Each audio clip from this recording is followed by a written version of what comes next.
I've come so far away from home. There's no way I'm turning back now. My destination is unknown, so I'll keep pushing, never slow down. A big blue sky, a pocket of dreams, a head full of hopes, possibilities. I'm taking a chance to reach for the stars, for the stars. If I fall, then I'll get back up, try again, come back stronger. No walls they build can stop me now. Let's keep chasing the sun, do what can be done. Let's go beyond, push. Yun tol, isang mapagpalang araw sa lahat. Welcome back tol sa ating YouTube channel. Sa lahat ng walang sawang sumusuporta po sa atin at sa mga sulit nating taga-subaybay. Mega love shoutout na lang po sa inyong lahat. Hindi ko man maisa-isa kayong lahat. Ngayon lang po tayo nakapag-video tol kasi yung cellphone natin ay nasira. Kaya kahapon nag-update sila sa kay G-Ward at kay Dave. Hindi tayo nakasama. Pumunta kasi ako kahapon sa mall para mag-apply ng home credit. Kaya ngayon ay nakuha na natin yung cellphone. Ngayon lang po tayo nakapag-video. Ngayon lang po tayo nakapag-update sa ating channel. Kaya kumusta po kayong lahat tol? Dito ako ngayon sa bahay ng asawa ni Remark kasi pinapunta ako niya dito. May kunting naman tol, may kunting salo-salo daw na kasi ngayon Holy Week.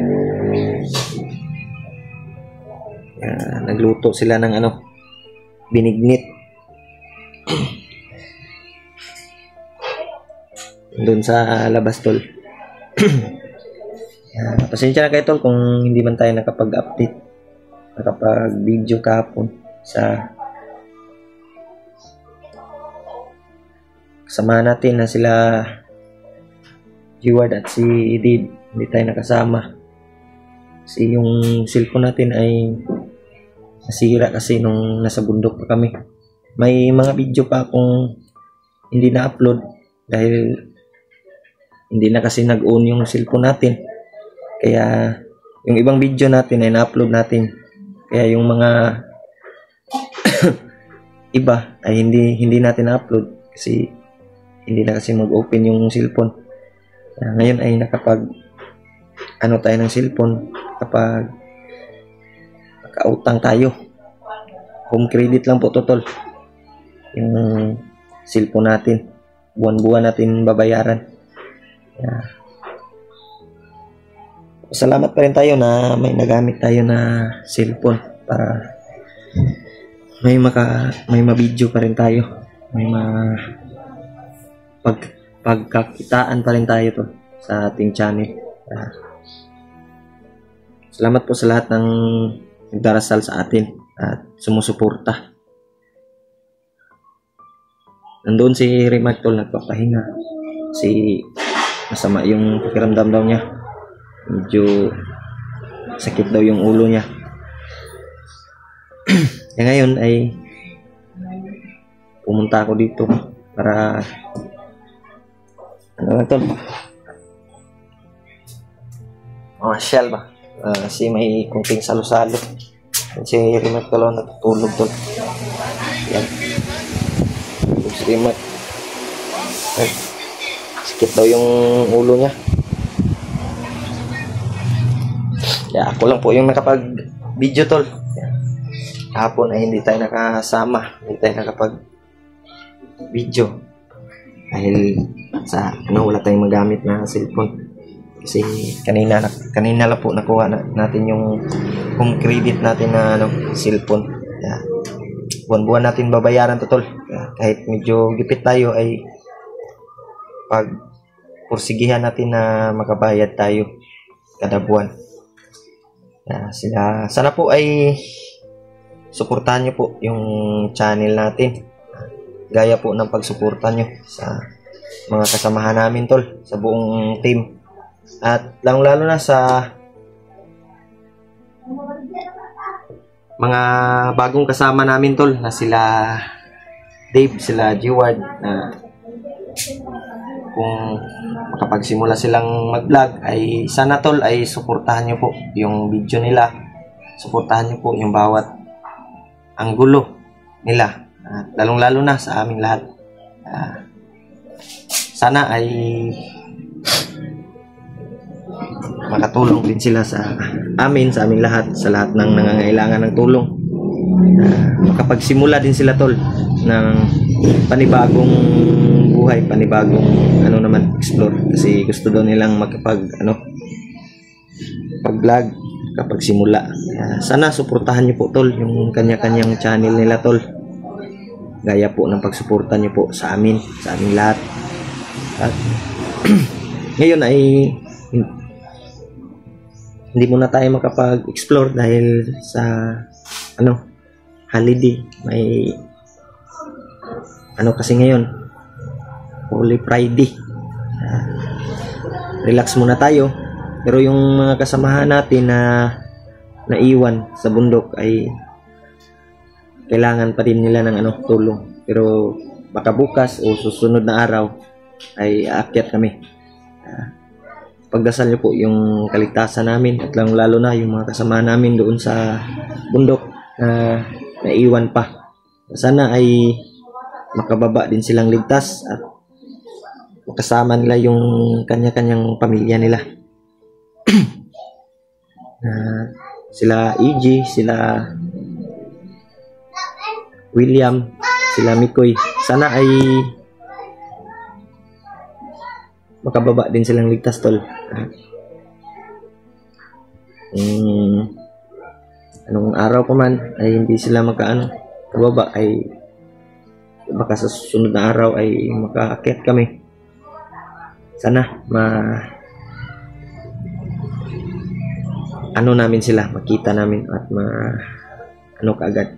Kasi yung video ni EJ ay nakita ko kasi nawala daw si EJ.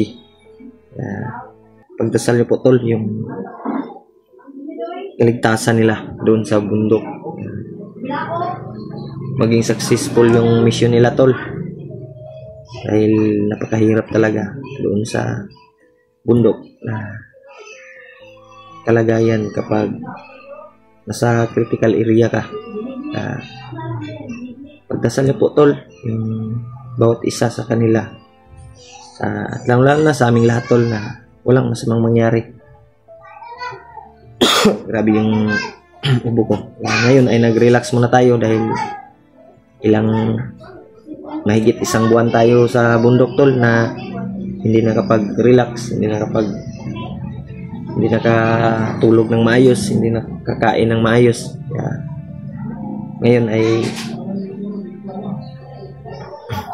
papahinga muna kami o baka sa susunod na araw kaakyat kami, tol. Pero hindi lang namin sasabihin kung kailan. Yung mga kasamahan namin na naiwan doon sa bundok ay sana maging makauwi silang ligtas na walang masamang mangyari sa kanila. Yun, tol.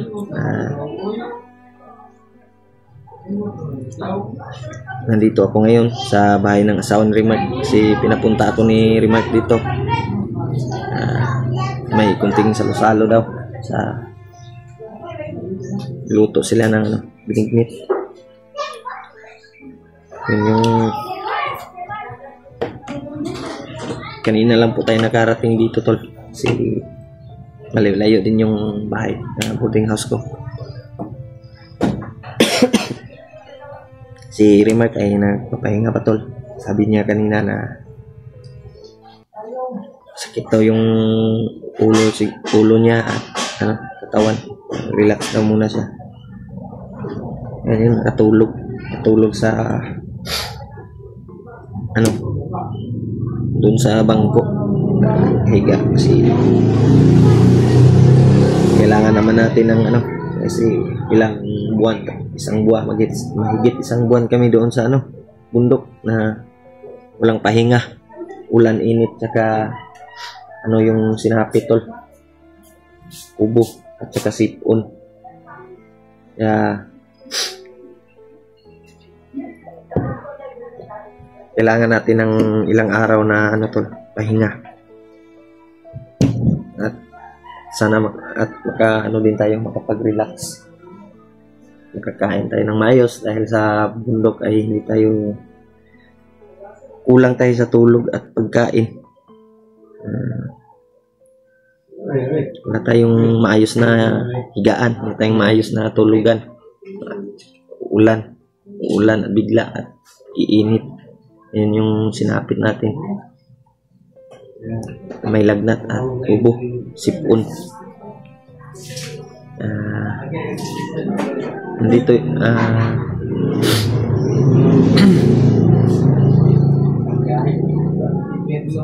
pasensyahan nyo na tol kung ngayon lang po ako nakapag-update, ngayon lang po ako nakapag-video sa ating channel kasi nasira kasi yung cellphone natin. Pinatingin ko sa technician. Sabi ng technician ay malaking damage yung cellphone natin, may malaking sira yung sa loob. Kaya kung maayos man ay malaki-laki na po yung magastos tol. Kaya sabi niya ay kung pwede na lang bumili ka na lang ng bago, dahil yun susunod ay hindi na lang natin to hindi na tayo mag-video pag uulan na, kasi yung importante yung cellphone mo ay safety. Sabi niya ay bumili ka na lang ng bagong cellphone, pero wala pa man tayong extra money na umutang na lang tayo doon sa mall ng cellphone para may magamit tayo. Kaya buwan-buwan lang natin to babayaran to.